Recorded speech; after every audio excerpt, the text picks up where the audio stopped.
आज हम हिंदी अनिवार्य के आरोह पुस्तक के गद्य भाग में संकलित महादेवी वर्मा द्वारा रचित संस्मरण भक्तिन का अध्ययन करेंगे। भक्तिन महादेवी जी का प्रसिद्ध संस्मरणात्मक रेखा चित्र है। संस्मरणात्मक यानी संस्मरण ये एक विधा का नाम है, रेखा चित्र भी एक विधा का नाम है। संस्मरण से तात्पर्य है लेखिका के स्मृति पटल पर अंकित किसी विशेष व्यक्ति का वर्णन संस्मरण कहलाता है। और जब किसी विशेष व्यक्ति का वर्णन करते समय ऐसे शब्दों का प्रयोग किया जाए कि हमारे समक्ष उसका एक चित्र उपस्थित हो जाए तो उसे रेखा चित्र कहा जाता है, जो स्मृति की रेखाओं में संकलित है। जो महादेवी वर्मा की पुस्तक स्मृति की रेखाएं में संकलित है। इसमें महादेवी जी ने अपनी सेविका भक्तिन के अतीत और वर्तमान का परिचय देते हुए उसके व्यक्तित्व का दिलचस्प खाका खींचा है। खाका यानी चित्र। इस संस्मरण के अंतर्गत लेखिका ने अपनी सेवा करने वाली भक्तिन के बीते हुए कल और आने वाले कल, वर्तमान और भविष्य का एक बहुत ही रुचिकर चित्र बनाया है। महादेवी जी के घर में काम शुरू करने से पहले उसने कैसे एक संघर्षशील, स्वाभिमानी और कर्मठ जीवन जिया, कैसे पितृसत्तात्मक मान्यताओं और छल छदम भरे समाज में अपने और अपनी बेटियों के हक की लड़ाई लड़ती रही।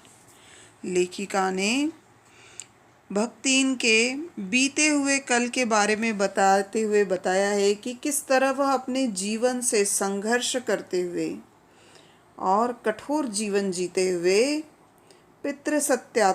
सत्तात्मक यानी पुरुष मान्यताओं के अनुसार छल कपट से भरे हुए समाज में अपनी बेटियों की लड़ाई के लिए, वह उनके हक के लिए किस तरह लड़ती है, इसका उन्होंने वर्णन किया है।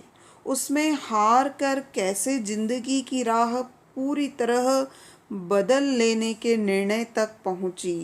जब वह जिंदगी की राह में पूरी तरह से इस लड़ाई में, हक की लड़ाई लड़ने में जब वह पूरी तरह से हार जाती है तो वह किस तरह अपने जीवन को पूरी तरह से बदलने में सक्षम होती है, इसका बड़ा संवेदनशील चित्रण लेखिका ने किया है। इसका अत्यंत संवेदनशील चित्रण इस पाठ में हुआ है। इसके साथ भक्तिन महादेवी जी के जीवन में आकर छा जाने वाली एक ऐसी परिस्थिति के रूप में दिखलाई पड़ती है जिसके कारण लेखिका के व्यक्तित्व के कई अनछुए प्रच्छन्न आयाम उद्घाटित होते चलते हैं। जब भक्तिन महादेवी वर्मा के जीवन में आती है तो हमें लेखिका के कई ऐसे अनछुए व्यक्तित्व, जिन्हें हम जानते नहीं हैं, उनके व्यवहार के बारे में हमें पता चलता है। इसी कारण अपने व्यक्तित्व का जरूरी अंश मानकर वे भक्तिन को खोना नहीं चाहती।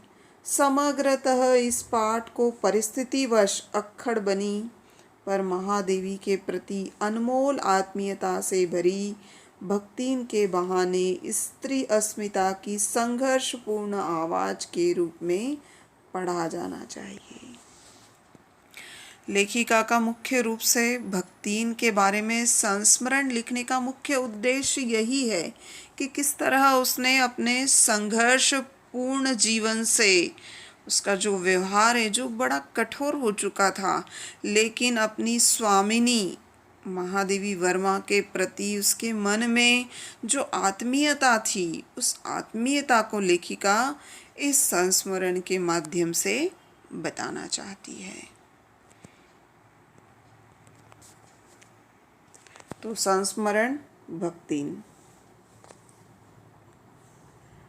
छोटे कद और दुबले शरीर वाली भक्तिन अपने पतले होठों के कोनों में दृढ़ संकल्प और छोटी आंखों में एक विचित्र समझदारी लेकर जिस दिन पहले पहले मेरे पास आ उपस्थित हुई थी, तब से आज तक एक युग का समय बीत चुका है। लेखिका ने यहाँ बताया कि भक्तिन छोटे कद वाली और दुबले पतले शरीर वाली थी, और यही नहीं, वह अपने पतले होठों में दृढ़ संकल्प लिए हुए थी, और उसकी जो छोटी छोटी आंखें दिखाई दे रही थी, वह एक विचित्र तरह की समझदारी लिए हुए उनके समक्ष उपस्थित हुई थी। लेकिन आज कई साल व्यतीत हो चुके हैं, पर जब कोई जिज्ञासु उससे इस संबंध में प्रश्न कर बैठता है, तब वह पलकों को आधी पुतलियों तक गिराकर और चिंतन की मुद्रा में ठुड्डी को थोड़ी यानी हमारे चेहरे का निचला हिस्सा को कुछ ऊपर उठाकर विश्वास से भरे कंठ में उत्तर देती है, तुम पचे का बताई यही 50 बरिस के संग रहित है।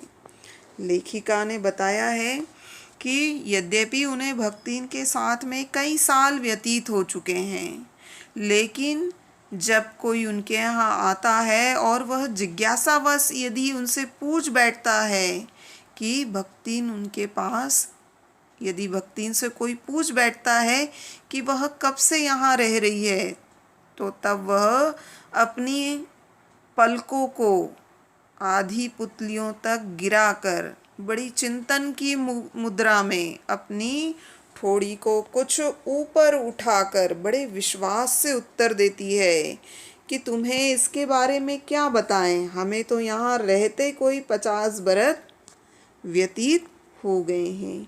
इस हिसाब से मैं 75 की ठहरती हूँ, और वह 100 वर्ष की आयु भी पार कर जाती है। वह जिस तरह से यह बताती है कि उसे लेखिका के साथ में रहते हुए 50 वर्ष व्यतीत हो गए हैं, तो उस हिसाब से तो लेखिका अपनी उम्र 75 वर्ष की बताती है। और जब लेखिका की 75 वर्ष की उम्र होती है, तो भक्तिन तो लेखिका से बड़ी है, तो लेखिका के अनुसार वह 100 वर्ष की भी आयु पार कर जाती है। इसका भक्तिन को पता नहीं है। भक्तिन तो इसके बारे में जानती भी नहीं है कि हिसाब किताब क्या होता है। पता हो भी तो संभवतः वह मेरे साथ बीते हुए समय में रत्ती भर भी कम न करना चाहेगी। लेखिका बताती कि यद्यपि भक्तिन को तो इस बात का पता भी नहीं है कि उसे लेखिका के साथ रहते हुए कितना समय व्यतीत हो गया है, और यदि उसे पता चल भी जाए तो भी वह मेरे साथ बिताया हुआ जो समय है, उस समय में वह थोड़ा सा भी समय कम करना नहीं चाहती है।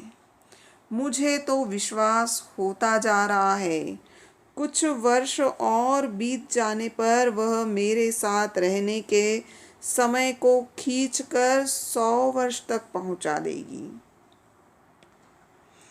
लेखिका को इस बारे में पूर्णतः विश्वास हो चुका था कि यदि थोड़ा समय या कुछ साल और यदि बीत जाएं, तो भक्तिन लेखिका के साथ रहने का जो समय है, जो अब तक वह 50 वर्ष बता रही है, वह उसे कुछ सालों के बाद 100 वर्ष भी बता सकती है।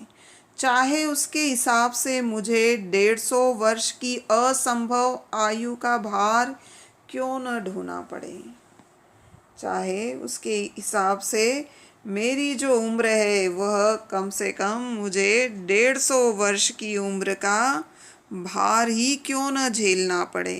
कहने का तात्पर्य है कि भक्तिन लेखिका के साथ रहने वाले समय को थोड़ा सा भी कम नहीं करना चाहती है। तो यहाँ पर लेखिका ने भक्तिन का लेखिका के प्रति जो आत्मविश्वास है, जो भावना है, उसको व्यक्त किया है।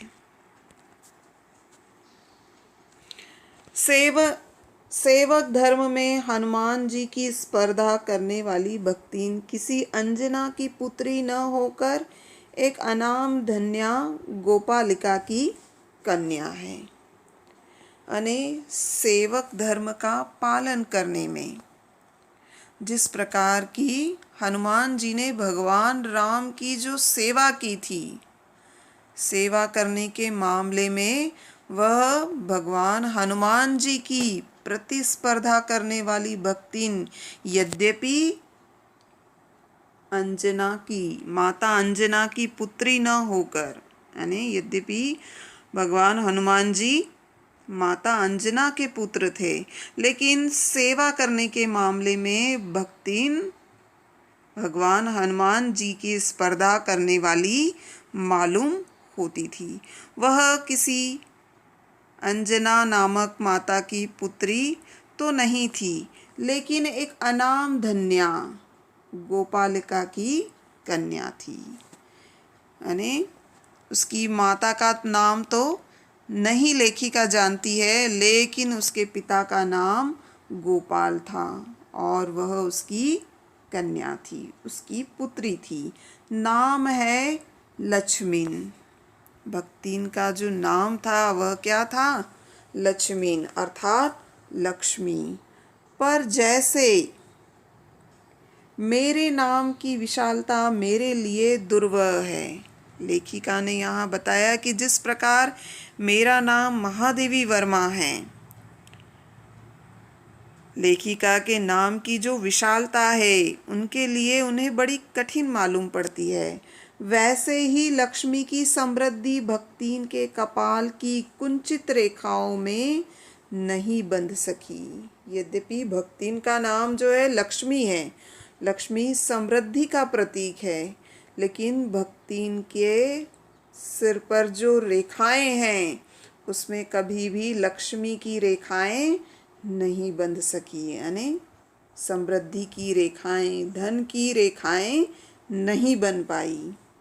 वैसे तो जीवन में प्रायः सभी को अपने अपने नाम का विरोधाभास लेकर जीना ही पड़ता है।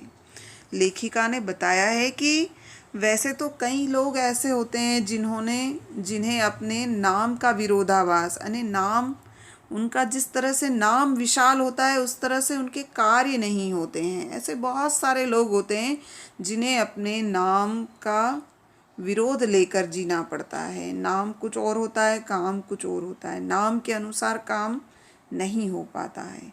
इस तरह का विरोधाभास लेकर कई लोगों को जीना पड़ता है। पर भक्तिन बहुत समझदार है, क्योंकि वह अपना समृद्धि सूचक नाम किसी को बताती नहीं। लेकिन लेखिका ने बताया कि यहाँ पर भक्तिन अपने आप में बहुत समझदार है। उसने अपना जो समृद्धि सूचक लक्ष्मी नाम है वह कभी भी किसी को नहीं बताती। केवल जब नौकरी की खोज में आई थी तब ईमानदारी का परिचय देने के लिए उसने शेष इतिव्रत के साथ यह भी बता दिया, पर इस प्रार्थना के साथ कि मैं कभी नाम का उपयोग न करूं। लेखिका ने बताया कि कई लोग अपने जीवन में अपने नाम को लेकर उन्हें विरोधाभास को जीना पड़ता है, लेकिन भक्तिन इस मामले में बहुत समझदार है, क्योंकि उसने अपना जो समृद्धि सूचक नाम था लक्ष्मी, वह कभी किसी को नहीं बताती। जब वह लेखिका के पास नौकरी खोजने के लिए, काम खोजने के लिए आई थी, तब अपने ईमानदारी का परिचय देने के लिए उसने अपना सही नाम इस प्रार्थना, इस निवेदन के साथ बताया कि वह इस नाम का कभी प्रयोग न करे। उपनाम रखने की प्रतिभा होती तो मैं सबसे पहले उसका प्रयोग अपने ऊपर करती।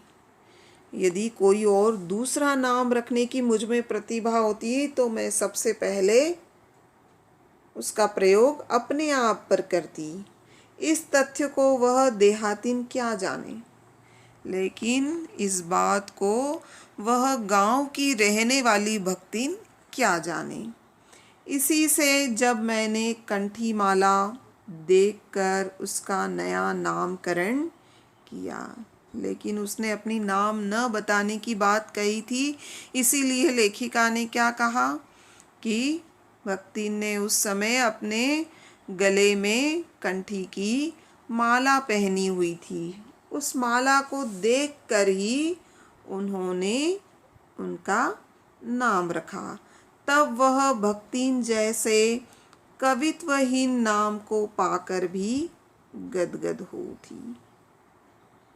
तब वह भक्तिन अपना भक्तिन नाम जानकर, जिसका वह अर्थ भी नहीं जानती थी, लेकिन उस नाम को पाकर वह अत्यंत प्रसन्न हो गई। भक्तिन के जीवन का इतिवृत्त बिना जाने हुए उसके स्वभाव को पूर्णतः क्या अंश तक समझना भी कठिन होगा। भक्तिन के जीवन के बारे में बिना जाने, यानी लेखिका बिना जाने उसके स्वभाव में को पूर्णतः समझना क्या, थोड़ा सा भी समझना बहुत कठिन था। वह ऐतिहासिक झूसी में गांव प्रसिद्ध के एक सूरमा की, वह ऐतिहासिक प्रसिद्ध झूसी गांव में प्रसिद्ध एक सूरमा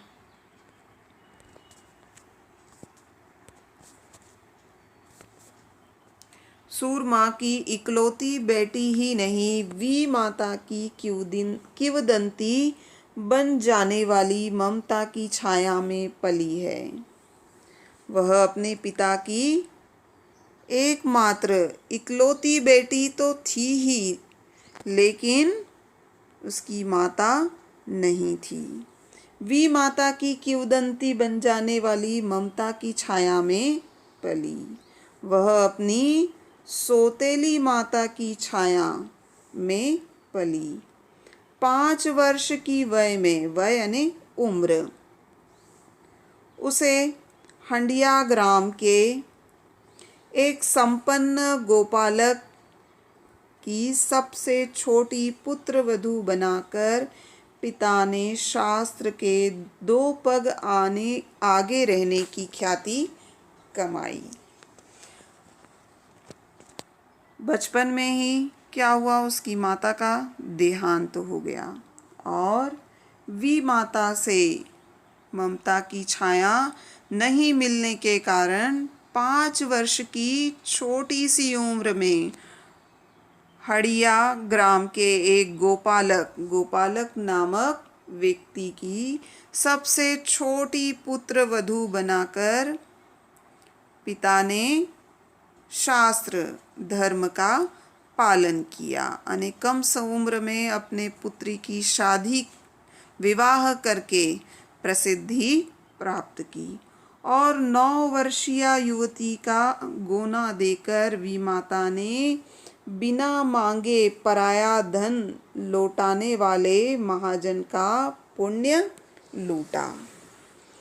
भक्तिन के पिता ने 5 वर्ष की छोटी सी उम्र में उसका विवाह करके अपने शास्त्र धर्म का पालन किया और प्रसिद्धि प्राप्त की और 9 वर्ष की कम उम्र में ही सौतेली माता ने उसका गौना करके, गौना करना यानी विवाह के पश्चात ससुराल भेजना। सौतेली माता ने 9 वर्ष की उम्र में गौना करके बिना मांगे धन लौटाने वाले महाजन का पुण्य लूटा। यानी ससुराल वालों के द्वारा नहीं बुलाने पर भी उसका गौना करके उसे भेज दिया। जिस प्रकार की महाजन के द्वारा उधार दिया गया धन बिना मांगे लौटा दिया जाता है, उसी तरह भक्तिन की सौतेली माता ने उसे बिना मांगे ससुराल गौना करके पहुंचा दिया। और पुण्य कमा लिया। पिता का उस पर अगाध प्रेम होने के कारण स्वभावतः ईर्ष्यालु और संपत्ति की रक्षा में सतर्क विमाता ने उसे मरणांतक रोग का समाचार तब भेजा जब वह मृत्यु की सूचना भी बन चुका था। यद्यपि भक्तिन का अपने पिता से अत्यंत प्रेम था, लेकिन सौतेली माता स्वभाव से ईर्ष्यालु थी। वह अपनी संपत्ति की रक्षा करना चाहती थी। इसलिए सौतेली माता ने क्या किया, पिता की बीमारी का समाचार नहीं भेजा, और जब समाचार तब भेजा जब पिता की मृत्यु हो चुकी थी। रोने पीटने के अपशगुन से बचने के लिए सास ने भी उसे कुछ न बताया। जब उसके ससुराल में समाचार, पिता की मृत्यु का समाचार पता चला, तो सास ने क्या सोचा कि जैसे ही इसे पता चलेगा यह रोने लगेगी, तो उस अपशकुन से बचने के लिए सास ने भी उसे नहीं बताया। और क्या कहा, बहुत दिन नेहर नहीं गई। नेहर यानी मायके, मायके यानी पिता का घर। सो जाकर देख आवे, यही कहकर पहना उड़ाकर सास ने उसे विदा कर दिया। इस अप्रत्याशित अनुग्रह ने उसके पैरों में जो पंख लगा दिए थे, वे गांव की सीमा तक पहुंचते ही झड़ गए। अप्रत्याशित यानी आशा के विपरीत, यानी उसे विश्वास ही नहीं हो रहा था कि मैं अपने मायके जा रही हूँ। उसके पैरों में तो क्या हुआ, पंख लग गए थे। वो बड़ी आसानी से, बड़ी तेजी से गांव की सीमा तक पहुंची भी नहीं थी, और उसके मन में जो आशा बंधी थी वह झड़ गई।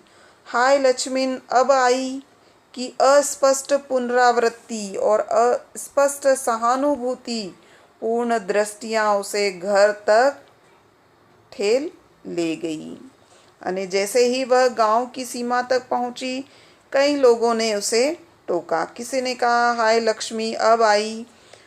इस वाक्य को वह समझ भी नहीं पाई थी।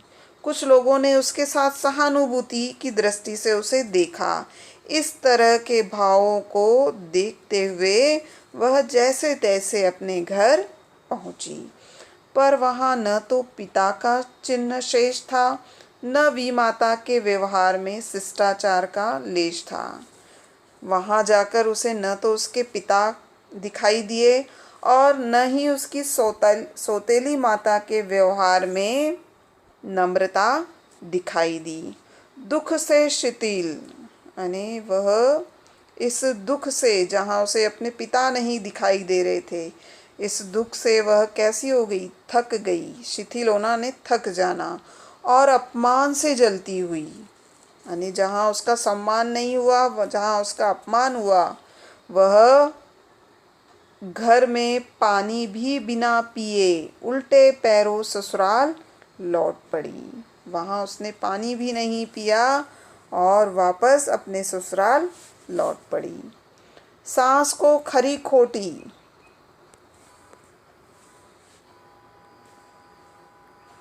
सास को खरी खोटी सुनाकर उसने वी माता पर आया हुआ क्रोध शांत किया। सास को उसने भला बुरा कहा, और जो सौतेली माता पर उसे क्रोध आ रहा था, अपनी सास को भला बुरा कहकर उस गुस्से को उसने शांत किया, और पति के ऊपर गहने फेंक फेंक कर उसने पिता के चीर बिछोह, चीर ने लंबे, बिछोह ने लंबे समय से बिछड़ने की मन की व्यथा को व्यक्त किया। जीवन के दूसरे परिच्छेद में भी सुख की अपेक्षा दुख ही अधिक था। जीवन के पहले परिच्छेद में क्या था, उसके पिता के बारे में बताया गया और उसकी सौतेली माता का व्यवहार, अर्थात उसके मायके का जीवन किस तरह का था। और जीवन का दूसरा परिच्छेद क्या था, ससुराल। तो ससुराल में भी उसे सुख की अपेक्षा दुख ही अधिक था।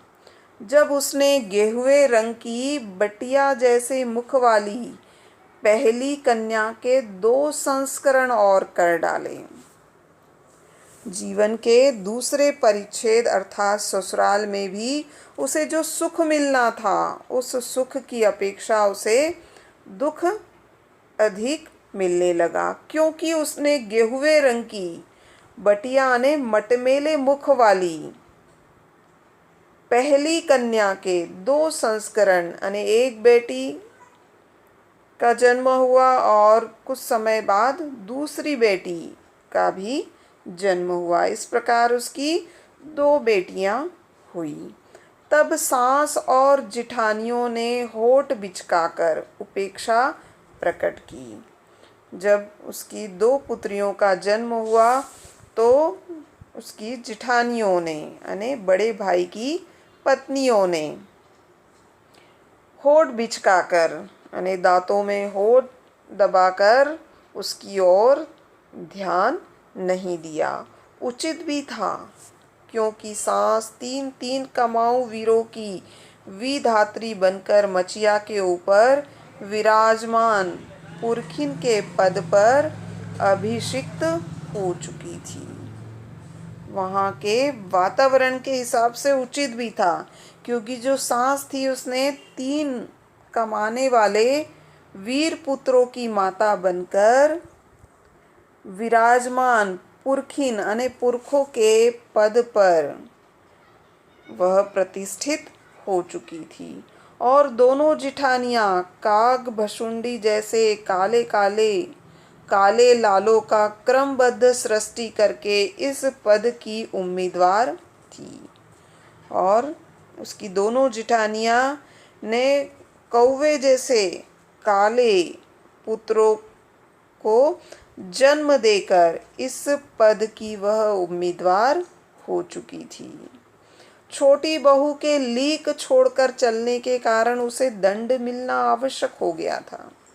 छोटी बहू ने लीक यानी परंपरा यानी सास ने 3 पुत्रों को जन्म दिया, जेठानी ने भी पुत्रों को जन्म दिया, लेकिन भक्तिन की पुत्रियों के जन्म होने के कारण उसने परंपरा से अलग हटकर पुत्रियों को जन्म दिया, इसलिए उसे दंड मिलना आवश्यक हो गया था। इसीलिए परिवार का उसकी उपेक्षा करना, उसकी ओर ध्यान न देना जरूरी हो गया था। जिठानियां बैठकर लोक चर्चा करती, जिठानियां आपस में बैठकर उसके बारे में बातें करती।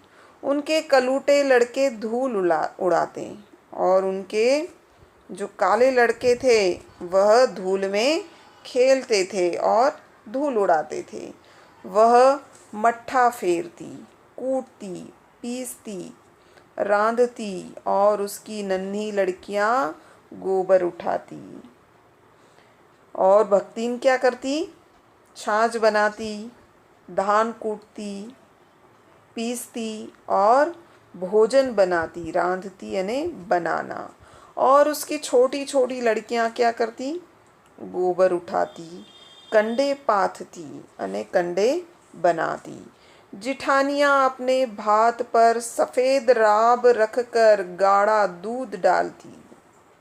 जिठानियां करती भात यानी चावल यानी सफ़ेद चावल पर क्या करती? सफ़ेद गुड़, राब यानी गन्ने का रस और गाढ़ा दूध डालती और अपने लड़कों को ओटते हुए दूध से मलाई उतार कर खिलाती। कहने का तात्पर्य है कि जिठानियां अपने लड़कों को अच्छा भोजन खिलाती। वह काले की डली के साथ कठौती में मट्ठा। जिठानियां क्या करती कि अपने पुत्रों को अच्छा भोजन कराती, यानी सफ़ेद चावल पर गन्ने का रस डालकर और मलाई, दूध में मलाई डालकर उन्हें खिलाती। और भक्तिन काले गुड़ की डली के साथ कठौती में मट्ठा पाती और उसकी जो भक्तिन की पुत्रियां थी वह छाछ में काला गुड़ डला हुआ छाछ उन्हें मिलता। उसकी लड़कियां चने बाजरे की घूघरी चबाती और उसकी पुत्रियां उबले हुए चने और बाजरे खाती। इस दंड विधान के भीतर कोई ऐसी धारा नहीं थी। उसकी जिस तरह से उपेक्षा की जाती थी उसके बीच में ऐसी कोई धारा नहीं थी, ऐसा कोई उपाय नहीं था जिसके अनुसार खोटे सिक्कों की टकसाल जैसी पत्नी के से पति को विरक्त किया जा सके।